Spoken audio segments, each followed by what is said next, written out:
All right. Welcome back to episode 2 of our what do you call it? Tyrion campaign. Just trying out Tyrion, purportedly one of the best factions to start with as a new player. So we're just exploring that, and just I don't know, enjoying all the classic Tyrion things really. Yeah, I don't know. Don't think we need too much of an intro. Go back and watch episode 1 if you want more of an intro. All right. Hey James. Hey Stefan. Yes. So yeah, so we're about to have this battle. It's not a particularly hard battle, but I think we want to fight it manually so we don't take heaps of damage. Plus, we've got a life mage here, so we can chuck some heals on Alistair.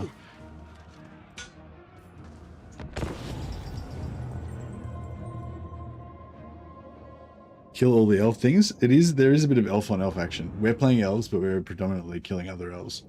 We're soon going to be killing some demons. That'd be a nice break from killing elf varieties. Hey, Club.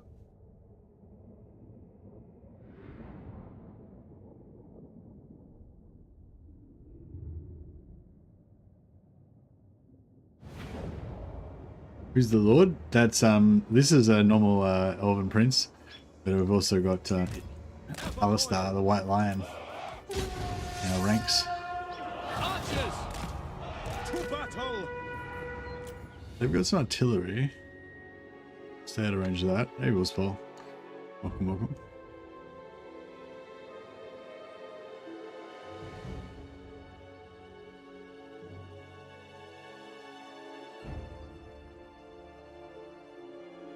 Really recruit a prince, so they're worth getting. I've always gone for magic. Yeah, so if I was only going to recruit one lord, I definitely wouldn't recruit a prince because not having magic, like having magic is like the most important thing. But assuming you've already got at least one lord that's got magic, then all of a sudden, you know, having a second lord that's a prince can be good, because then it's essentially a tanking hero, like instead of having a noble, it's like a tougher version of a noble hero or something. So like sometimes it's nice to have some heroes to tank out the front, and your wizard heroes can't do that. Wizard lords can't do that. Yeah, so it's good to have a prince sometimes. Yeah, you could have like one wizard hero and like 3 prince lords, and then we'll hang out together. Man, the single target on that Reaper bolt thrower is actually pretty lethal, isn't it? Getting wrecked.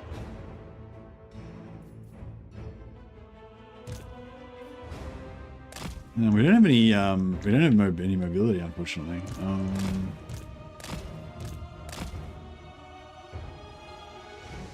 We could try and sneak around the side, but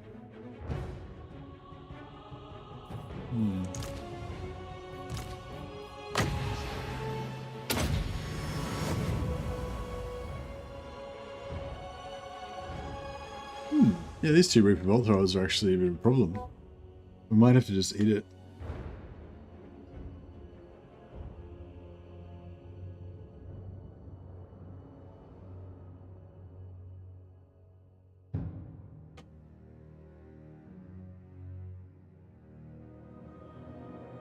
Yeah, we might have to just eat artillery shots. Just gonna chuck some more heals on Alistair, get him charged up.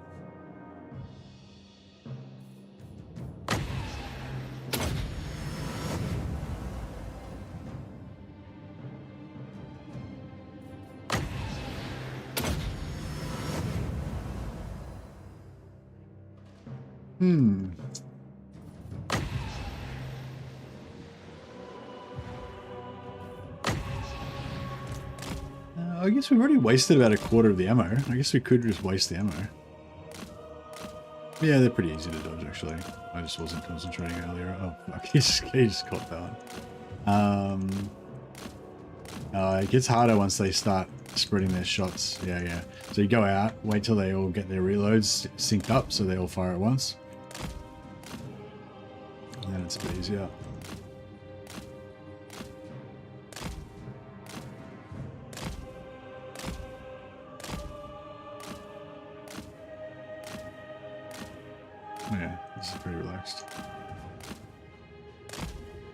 2/3 wasted now. Alright, cool. Well, that was easy. Just negates one aspect of their force. Don't have to worry about archers and cav now.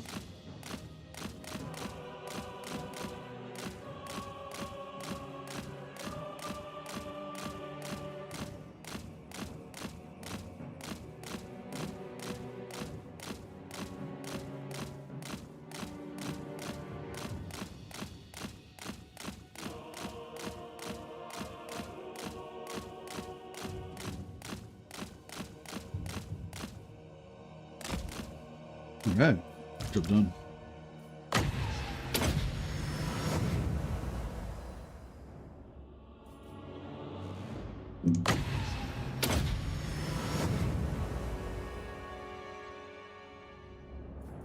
All right.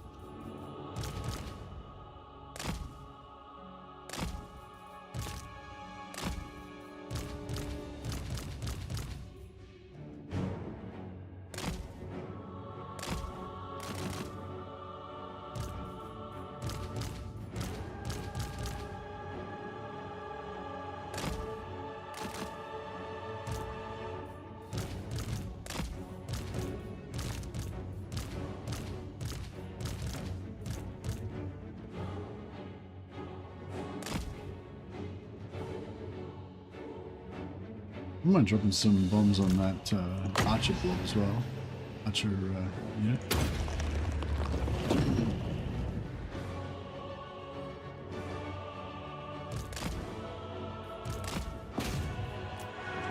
Noble Prince. Just pin these guys for a second and they'll get obliterated. These are just Dark Riders, so they're low armor. So they're food for our archers. Mage ready. Slow down their shields, spears and shields a little bit. Acknowledged. Oh shit. Seal. Shades. To all. Armor piercing missiles. Advance. It's bad news. Sons of Oathwood.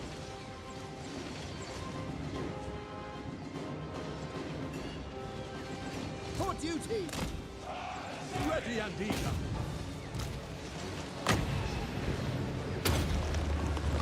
Witness true magic.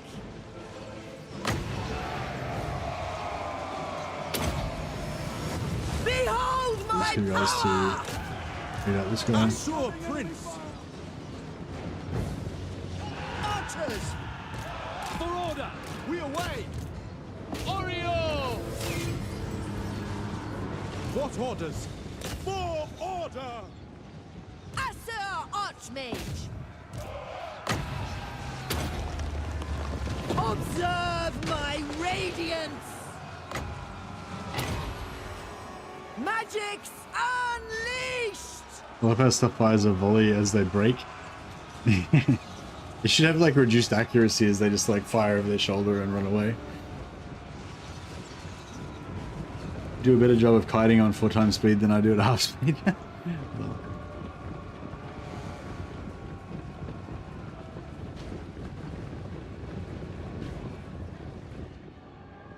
But yeah, the princes do a good job of being like an easily available melee hero, essentially. Archers. I don't tend to use them as generals in the early game. They do have some decent traits, like if you want to make like a dragon stack or something like that. They've also got some good traits for if you just want to make them an even better melee hero, essentially.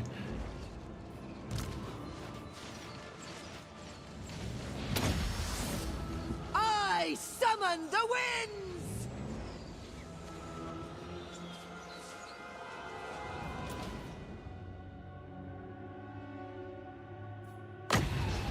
Already full.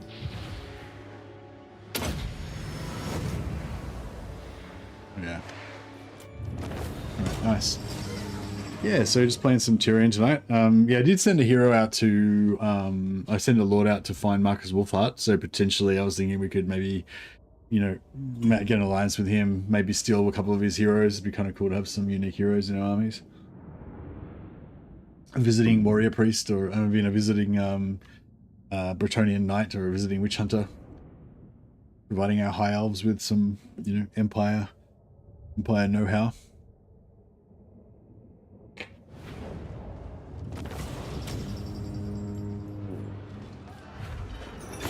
money, but we've got a fair bit of cash. I might actually take that replenishment. It's pretty solid replenishment. Take them captive.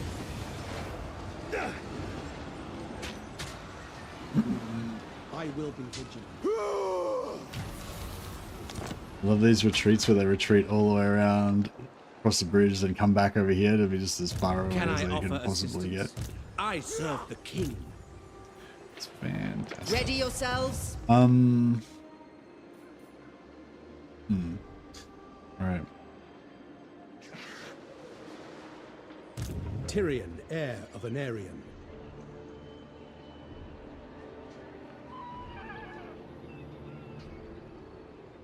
Hey, The winds Vishy. were with us. Mageless lords in army scale get bodied by mages. I'm not. That was a weird way to say that. I think you're saying that a mage is a better general than a non-mage. And yeah, everyone agrees that having magic is better than not having magic. The thing about the prince is that if you need a melee hero in addition to already having a mage general, then you know they're really tough. Whereas having an additional mage when you've already got a mage doesn't give you a tough hero. Doesn't give you anything really. Just gives you a higher rate of fire, be able to you know, shoot off more spells at once, Master of basically. high magic.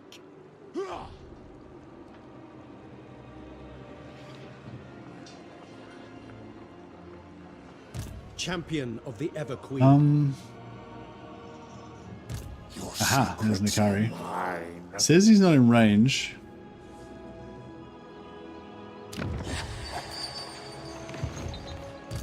Purest sorcery. Your behest? Yeah, late game. High elven Late game, archmage.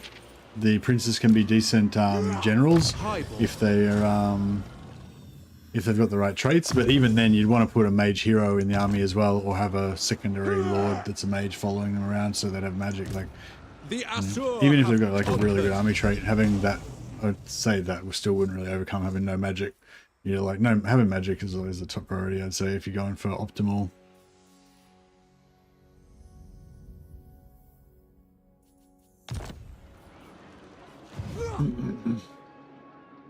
Protector of the Ever Queen. Archmage. Sorry, I'm just. There's too many objects here. I'm having like paralysis. A noble victory. Wouldn't mind There are stealing secrets technology again here, maybe. Get a little bit of a scout going. Effortless for such as I. Destruction. You have my attention.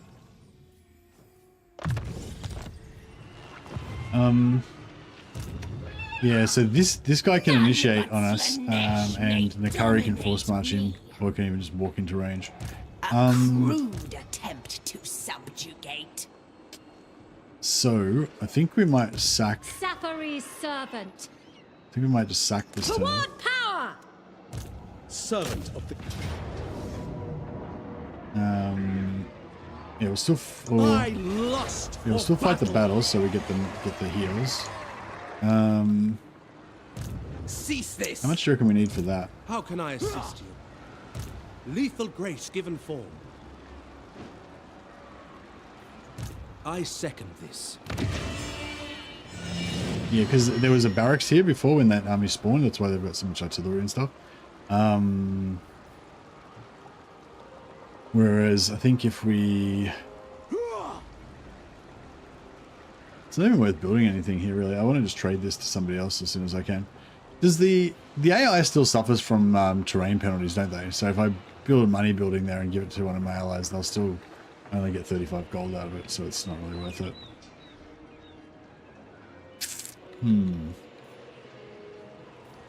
Ever loyal.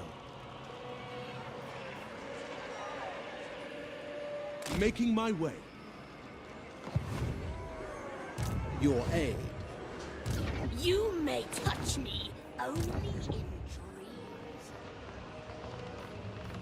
Setting camp. Yeah, I know you can't, like, when you're in camp stance, I reckon you should get, like, normal, like, your in camp stance should give you, like, normal replenishment regardless of, like, you know,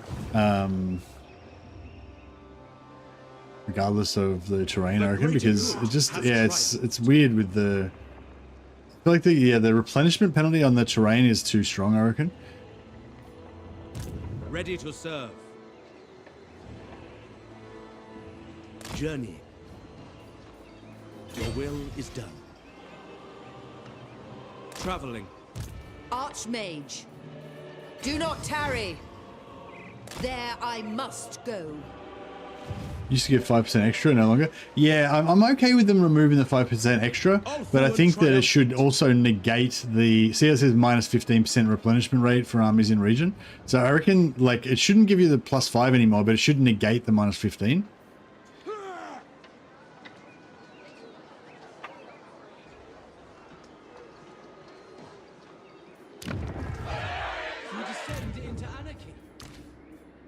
Your command. I guess we're gonna go wearing. For my queen.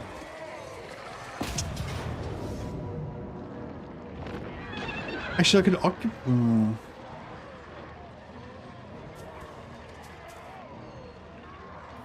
we gonna take attrition? Hungers. No, we won't take attrition. We could occupy it and then just walk back out again. Glory to Maybe we'll sack it first and then.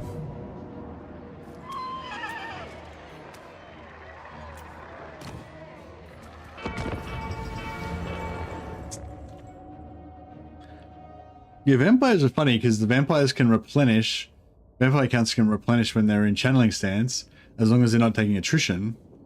But then if they're in foreign territory, they can go into channeling stance, which will give them replenishment as long as they're not taking attrition. But if they're in friendly territory, but they're taking attrition because of chaos corruption or from untainted, then they can go into raiding stance, which will block the attrition. And then because they're in friendly territory, they'll still get replenishment. So you got like those two different kind of replenishment versions, but they don't have the encamp stance, do they? And same with Dark Elves, I don't think. They don't have the anti ambush stance either.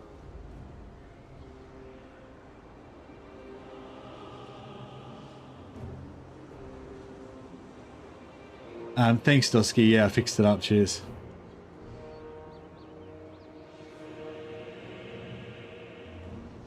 Trader for Raised Dead? Yeah, I don't know. I guess one of the things they do to differentiate them. Try to make the different. Oh shit! Fuck! I was not expecting them to just run straight at us. Holy shit! Let's get the fuck out of here. This is not good. Forward. Awaiting orders. Heir of Anarian. High Mage. Menlui! Araya Menlui! Archers. As you say. Spellcaster. Winds of magic rise! We will obey. As you say. As you say. For duty. We will obey. Without fail. 49 seconds. Fuck. Alright, no, just keep running. Of Alaria. Moving Keep running. Onward. What are these guys? Spears? No, My swords. Assyrian. With me, I go. Striking for. Right. Ulfwan Mage. Making my way. The Reaper. Tireless. Going forth. Ulfwan Mage.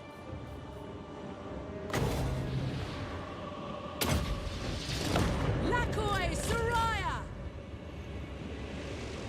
They probably could have run straight underneath that because of how long it takes to cast, but it was good enough to get them to turn around. As you say. Cool. Seeking the foe. Agreed. Honor bound. Archers! It will be done. We go! Heir Nailed it. of Anarian. Tireless. Archers! Acknowledged. Assert forward! Following my destiny! Heir of Anarian. Sign out! Archers! It shall be done. Ready. Nephew, bend to my will. I summon the winds! For duty! For the Ever Queen! Unlimited power! It shall be done. Swiftly! Heir of Anarion! Silver Helms! Ursa! Advance! I need to fucking shoot these bricks. Fly, fly, my pretties. Of Anarion! Shield of the Ever Queen! Scython, hear me.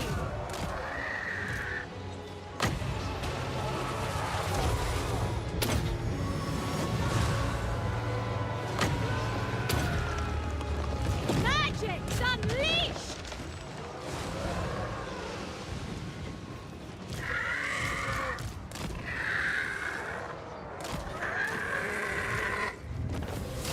March!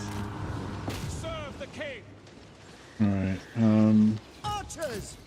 I'm gonna stop shooting for a second because we need I more go. time to toss down some heals. The most potent spells! Yes. Tyrion!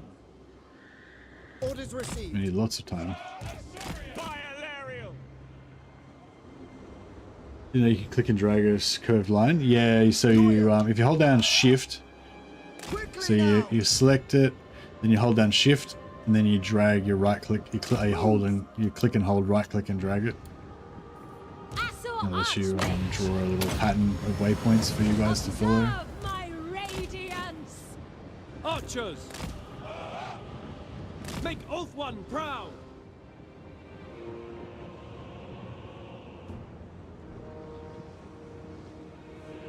You happen to have a YouTube with power changes of champs and factions? Hey Dusky, I have a YouTube channel, yeah, it's called Mercy the Mad. I don't have like a summary of all the changes since whenever you last played though. Yeah. I mainly do like little guides about like how to do such, you know, how to play the first few turns to get a certain thing or whatever. I know, like one of my last videos I did was like how to kill Kolek with Tamakan in 4 turns, and you know, basically have like 10 or 15,000 gold and Kolek dead on turn 4 or whatever. You know, that's like a good example of the type of video I do. Something that'll just give you a kickstart to your campaign. You know, the only one I did before that was like Kairos Fateweaver, how to confederate Sarthorial in like 3 turns or 4 turns or something, and you know, and have like 10 or 15,000 gold, and you know, just sort of stuff like that where you can like go through, where you can kind of get a head start on your campaigns. But yeah.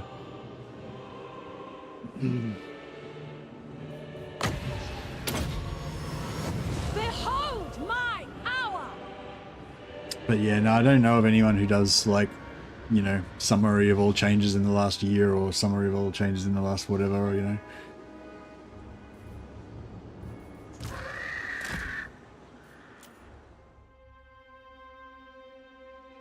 If there's a particular faction you're interested in, we could probably remember off the top of our heads whether there's been any major changes recently. Do you have like a favorite faction you're thinking about? True magic! Thinking about playing? Trying to get these heals while those guys get off the field. Silver You used to be able to like herd them around, but I feel like the herding doesn't work as well now. But like sometimes they'll avoid your units, but yeah, like you used to be able to, like I could get a cavalry unit, I could just block these guys from the edge and keep like sheepdogging them around, and they would just be able to keep them on the field probably forever if I had enough units. But now it doesn't really work anymore. For some reason. Loyal! Assyrian willing!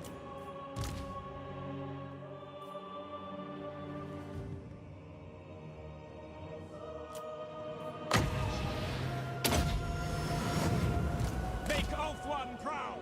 Onward! I think that's about it for us, but that's all right. We got a pretty good amount of heals.